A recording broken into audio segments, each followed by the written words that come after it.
The village in it with a map and a plan. No place too tiny for this determined man. Crossing the counties one by one, you'll see in every English corner a bit of history.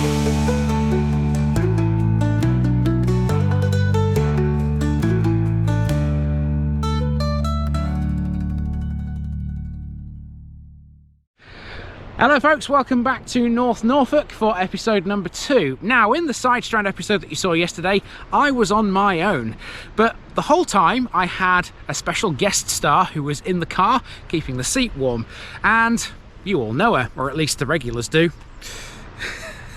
It's been a while since Nikki's been in a regular episode, hasn't it? It certainly has. I'm not coming any closer to a cliff top. Yes, we are. We are indeed still on the cliff top here, which we mentioned yesterday in the Sidestrand episode. We have this beautiful view here of the sea, don't we? And the sounds of the sea too. Indeed.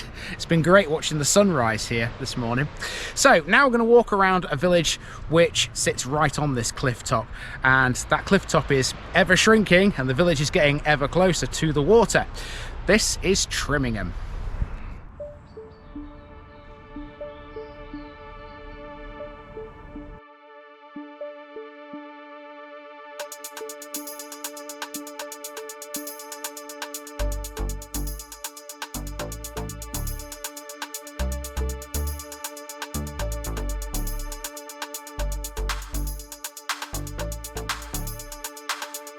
Trimingham, Trimmer's homestead. Today we're moving along the North Norfolk coast and we're about to see the village of Trimingham. Again, this is a coastal village, this time some 4 miles to the east of Cromer. It sits on the B1159 between Cromer and Mundesley, and it's famed for a few things. Until 2023, there was a huge structure on the cliffs at Trimingham. It's no longer there, but it wasn't swept into the sea like the tower at Sidestrand was. It was purposely removed under the threat of coastal erosion. And what was it? Well, the locals knew it as the golf ball, because it resembled one. Trimingham is strung out for nearly a mile along the coast road. Its centre point is the ancient and curiously named Pilgrim Church, the Church of St John the Baptist's Head. Opposite that is the old village hall, the Pilgrim Shelter, with its back to the North Sea. The sea really is Trimingham's backdrop, and this is known by some as the sea view capital of the entire Norfolk coastline. Its almost uniquely elevated position brings glimpse after glimpse of spectacular vistas across the water. Distant turbines, oil rigs and a constant stream of huge seagoing vessels dot the horizon in miniature, framed by the ever-changing colours of the ocean. It's no wonder that this place is becoming a popular one for people to own a second home. Let's dive into it and see what's what.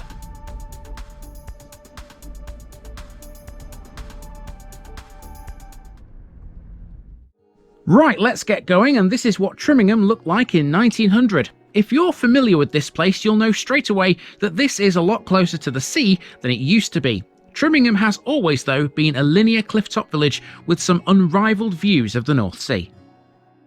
During World War II, it was a village that saw a lot of defences be placed in and around it, most notably a minefield, but we'll discuss that more tomorrow.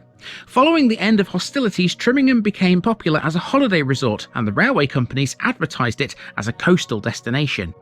In fact, you can see the route of a railway line here, although it's marked as under construction. And why wouldn't you want to come here? Trimingham still has golden sands, champagne sea airs and amazing sea views. For how much longer, though, is a question we need to ask.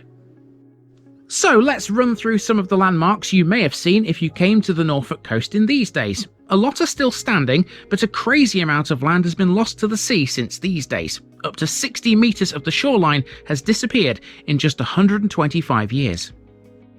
Working our way from west to east, marked here you can see there's a school and a church. Both of those are still there, although the school is no longer a school anymore. Away to the east there was a hotel. That's no longer there, but it didn't fall into the sea. It suffered a fire. A lot of the things we're about to see on this walk are not marked here, but that's because Trimingham gained loads of new facilities in the early 20th century. Not shown are things like the Methodist Chapel, the Pilgrim Shelter, and even the railway station. It wasn't yet built. And so how does all that translate into what the modern Trimingham village looks like? Well, this is how. As you can see, the shoreline is a lot closer to it now. Trimmingham could well be a lost village in another 100 years, and so who knows what changes will occur between now and then. The route around this one is going to be fairly simple. We'll start in what is a big car park these days, which is not what it used to be. We'll then head west along the coast road, taking in a couple of bits on Middle Street as we do. Essentially, we'll then just keep going until we reach the church, at which point we'll dive south to find an old railway bridge and the site of the old station. It's a housing estate after that before we emerge at the village hall, which will serve as our turnaround spot. Then we'll work our way back, taking in the old village hall, which could well be the next thing to end up in the sea. On our return to the start, we'll then drive east down the coast to find the site of the golf ball, a huge Kevlar structure that once dominated these cliffs. Let's get started with this building to the east of the main Trimmingham village. This is not the hotel that we saw on the map a moment ago. This is the building that was next door. It's now two separate properties, and the one on the left is the old post office. The post office saw no fewer than 9 different locations throughout its life in Trimmingham. In the 1920s, it occupied this house. The property next door was Cubbitt's Stores, run by Polly Cubbitt. There's no post office today, and there's no shop either. So where's the hotel? Well, we're standing where it once was. It was called the Crown and Anchor, and it was a coaching inn built in the 1840s. Its first licensee was Thomas Hall, who was also listed in the census as being a wheelwright and a pump maker. As a coastal hotel, it was aimed at the increasing numbers of visitors venturing to the Norfolk coast. It had 18 double rooms and 3 bars. It enjoyed great popularity among both locals and visitors, and like in any community, it was a great social hub before the days of modern entertainments. However, all good things come to an end, and in 1988, during an extensive refurbishment, it was damaged by a fire. The roof and the top floor were completely gutted. After a survey, it was deemed unsafe, and so in 1994 the remaining structure was demolished along with its stables. Its site is now mainly used for car parking. The old promenade road nearby was closed off and incorporated into the grounds of Cliff House. The cliff edge has now disappeared somewhat since the hotel came down, now reaching to where the old gardens used to be.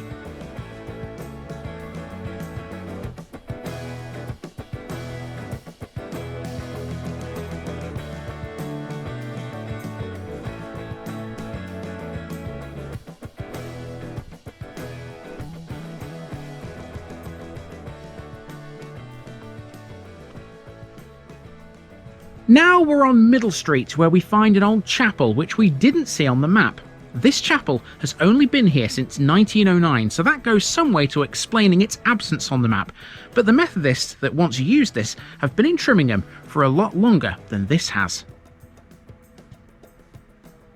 In 1909, this replaced a much smaller building which was close by and still stands in the garden of a house. This chapel was purpose-built, the old one was very much not. It stands on the site of what was once an old woodyard. Regular meetings and services were held here until the 1950s.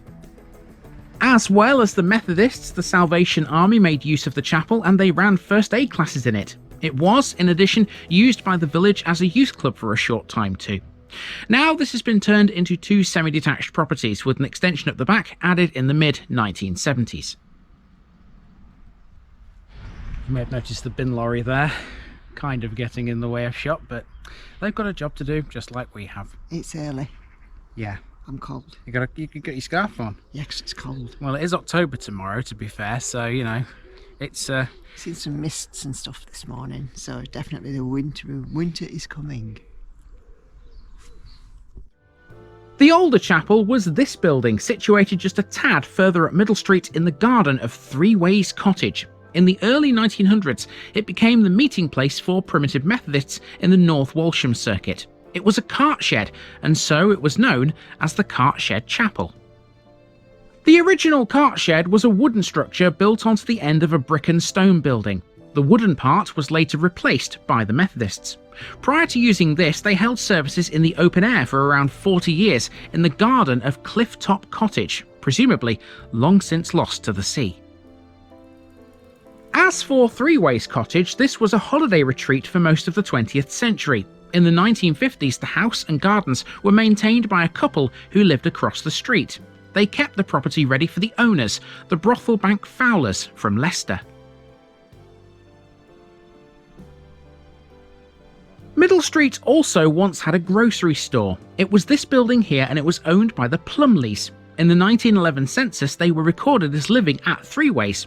Next door to here was the butcher's shop, run by Fred Plumley, who had lodgings at the Crown and Anchor Hotel.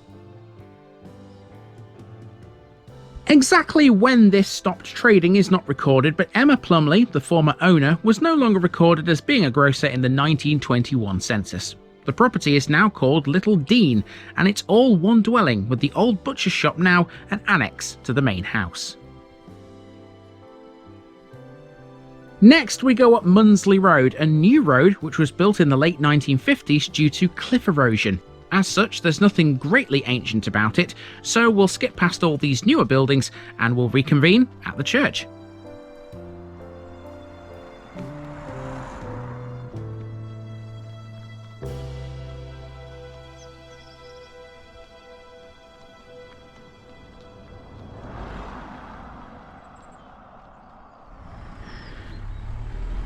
What are we doing here, Nikki? The card's going on. Yes, for those who don't know me, this is what I do when I visit a place. I leave one of these cards so people know I've been. I never got a chance to do this yesterday in Sidestrand because I never saw a notice board anywhere. It's probably blow off the second that we leave here, but yeah, we'll leave it there. I'll leave it there. It's as good as anything.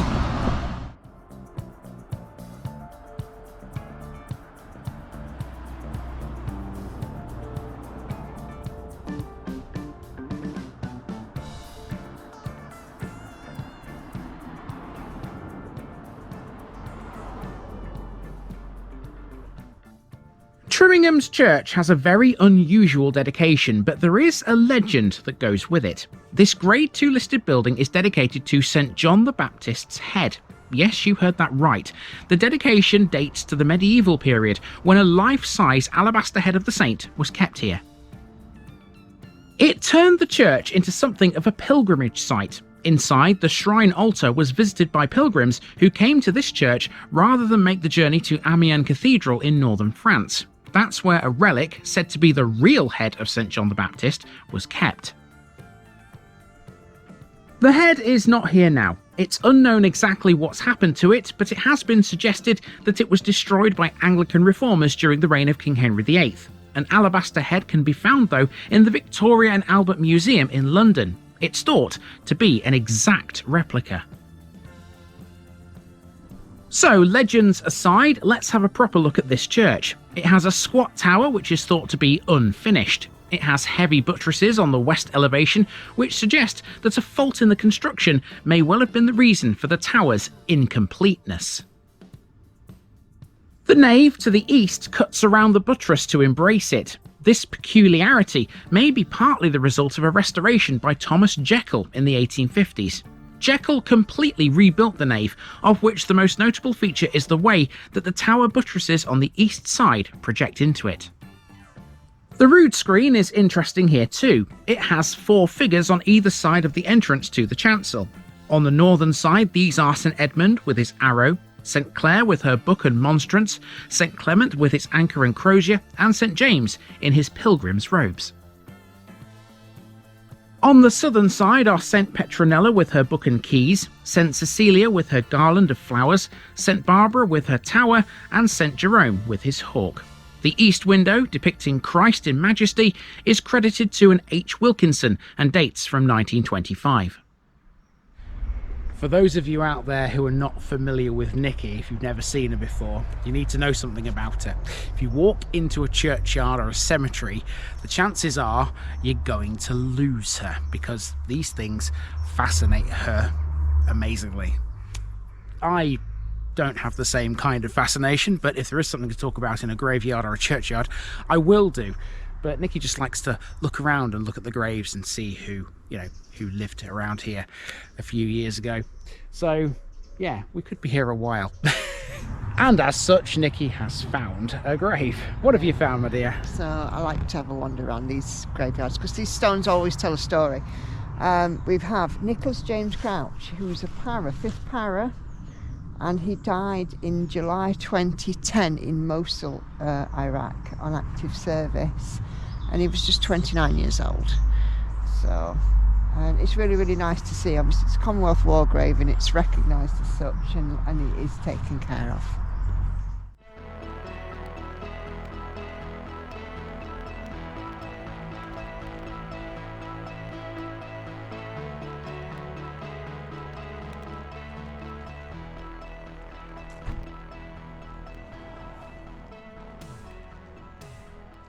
This is the lower part of Church Street we find ourselves on now, and next to see is the old school. It was built in 1849 by Lord Buxton for the education of poor children and remained in use as a school until 1932. After this, the youngsters of the village attended the Belfry School in Overstrand. Following its closure, it was used as the village hall for 3 years until its functions were moved to another building. Now known as Buxton Hall, it's a private house, but it did have some other uses. For example, in the 1980s and 1990s, Norman Spence ran a motor repair shop here. This part of Church Street is the narrowest bit of the busy coast road through the village these days, and it's been on the parish council agenda for decades to get street lighting and or a footpath past the houses to join the pavement at the church.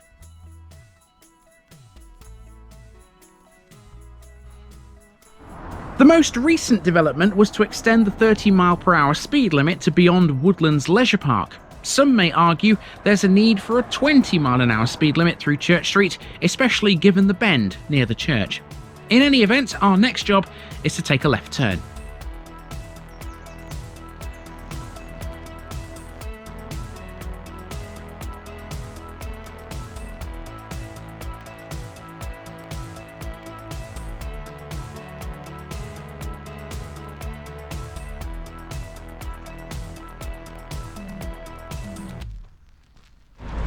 Yeah, it's not exactly a picnic walking down that road because it has no footpath, but we managed it, didn't we? Yeah, dodging our way through. Now we're standing on a bridge which doesn't actually cross anything these days. That's because what used to be beneath our feet here has long since disappeared.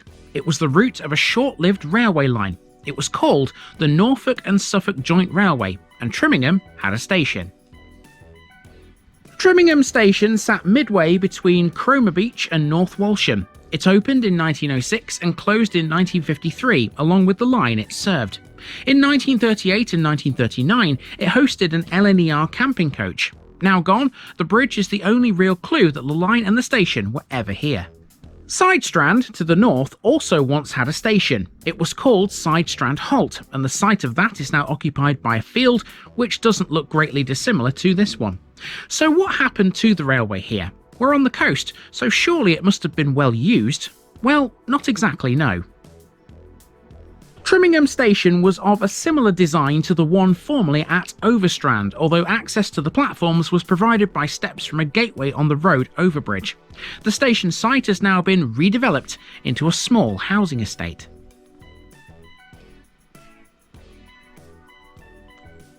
The Norfolk and Suffolk Railway was unusual as it had two lines which were not connected to each other. There was a line from North Walsham to Cromer and a second one between Lowestoft and Yarmouth.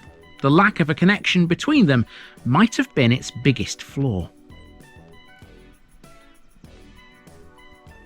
It closed because its economic viability was reliant on seasonal holiday traffic. Whilst it might have been busy in the summer, a decline in passenger numbers in the winter proved too much of a gap to fill. It had also been duplicated by other, more direct routes by the time of this line's closure in 1959. The other section, between Lowestoft and Great Yarmouth, closed in 1970, but even that had been given a stay of execution in the early 50s by the construction of several holiday camps along the coast. We have seen a bit of that line before, in the Corton episode 3 years ago. Now we've made our way to the westernmost extremity of Trimmingham and we're at the village hall. Simply known as Trimmingham Hall to many, the community's fortunes have been significantly enhanced of late thanks to the completion of this new state-of-the-art village centre.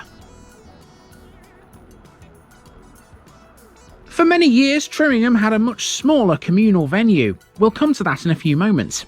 It only had a maximum capacity of 25, so as you can imagine, it quickly became inadequate. A new hall was proposed in the mid-2000s, and by 2013, the wheels were in motion for it.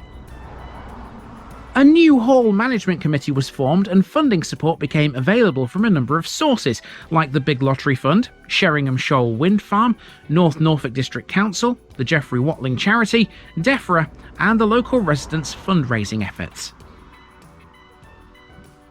By 2015, a suitable site was purchased. It was known as Stonefield on Cromer Road. A year later, in 2016, building work began, and by April of 2018, the new hall was completed. It was officially opened by Norman Lamb, the local MP. In total, the final cost of the new hall had come to £750,000. Okay, so we're heading up now towards the Pilgrim Shelter. I'll explain what that is in a moment. But on the way, I thought I'd have a little look at the bus stop, because people like to know this information. So if you live in Trimmingham, you can catch the CH2 to North Walsham. And that's it. And that's basically it. There's nothing much more. So earlier at the church, we learned about how Trimmingham became a place of pilgrimage. This next building is literally called the Pilgrim Shelter, and it's a reminder of the days when people would flock here to seek out the alabaster head. In more recent times, it served as the village hall. It's a lot more modern than you might think, though. This was built in 1935 by Reverend Page. It was intended to be a reading room and a meeting place. Page also built other properties in Trimmingham, namely Pilgrim's Rest, Pilgrim's House, and Pilgrim's Cottage, all in a similar style. This might be small, but it was well used by the village for many functions, including council meetings, jumble sales, fetes, parties, and many other gatherings.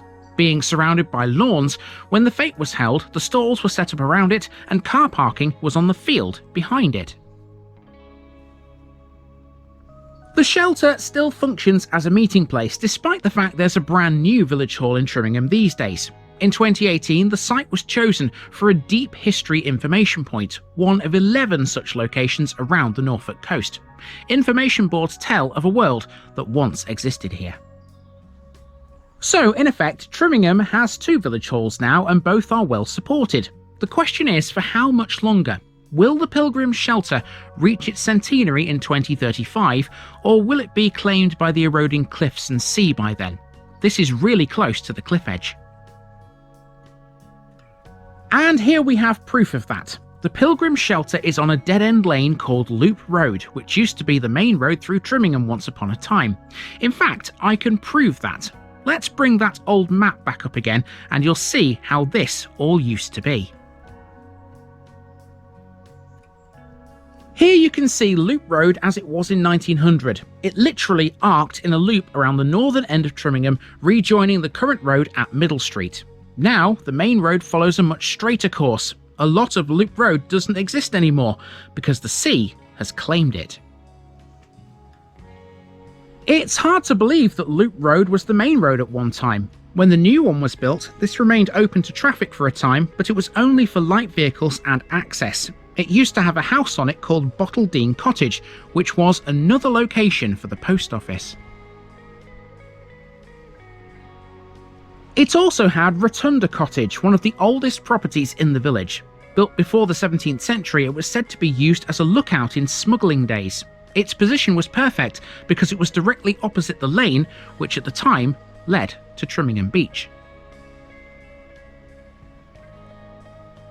By the mid-1970s, cliff erosion had reached the road in two places, and barriers were placed across the road to stop all traffic using it. It was still possible to walk the length of the road at that time, but in the late 1980s, the road fell away in two places and it was no longer possible to use at all.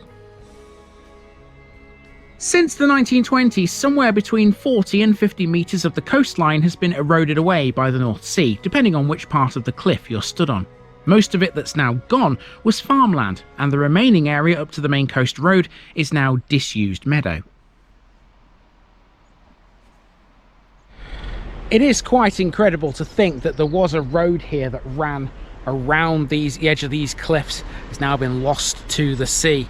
It's somewhere beneath those waves. It's amazing. You know, I'm stood right on the edge of the world here, or it feels like that, and these cliffs are such a steep drop. The information boards at the Pilgrim shelter tell you don't climb on these cliffs, and you can see why, because you certainly would not want to be falling down these. It's a long way down there.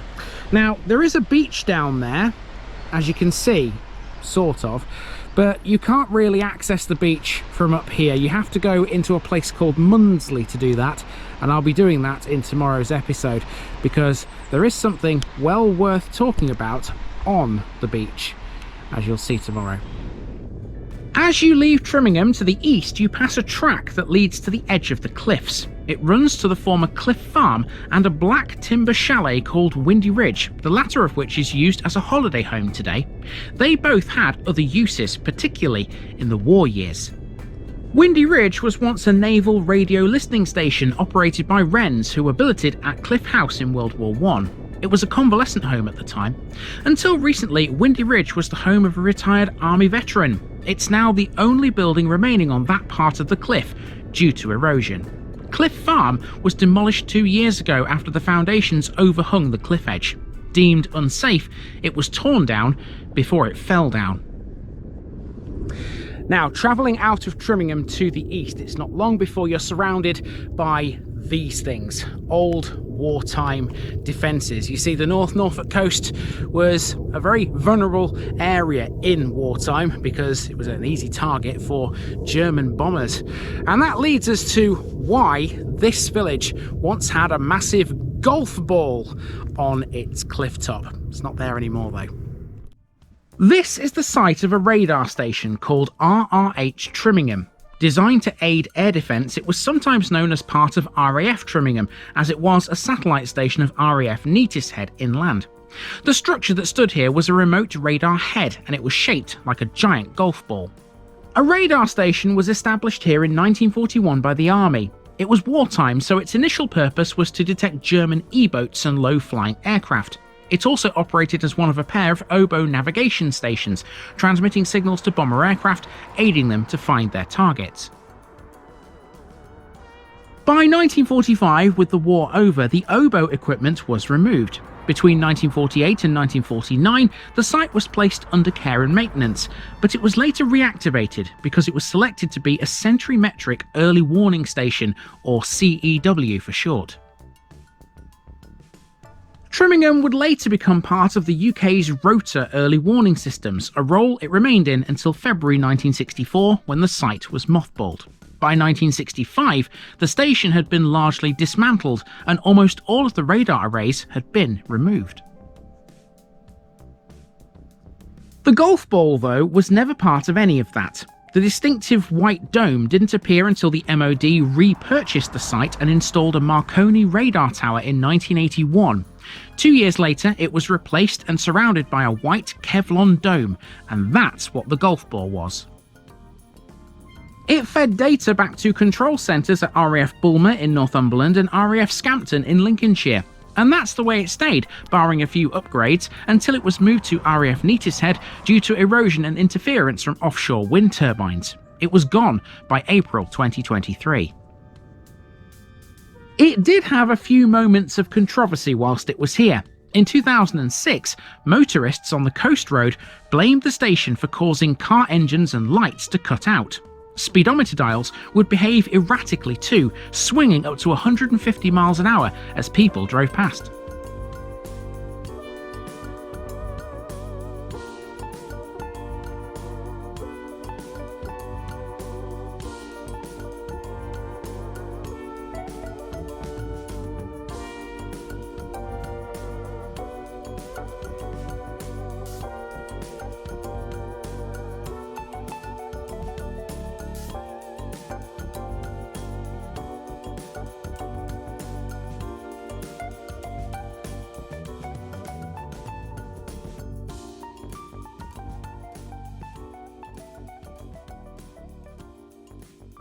Okay, now there is one more thing that Trimmingham has, but the administrative geography of the area around here means that it's going to be in the next episode.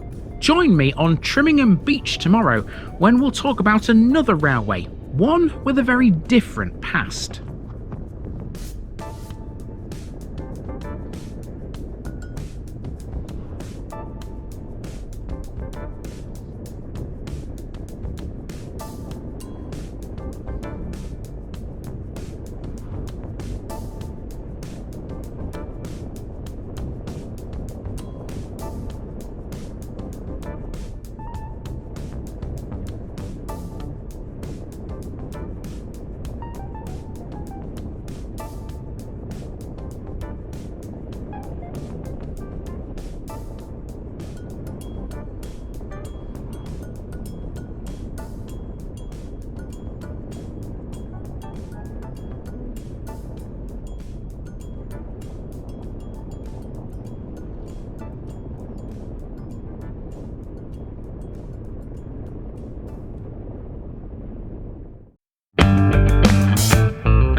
Now, just before I go, remember, this video is part of a huge project to visit every civil parish in England.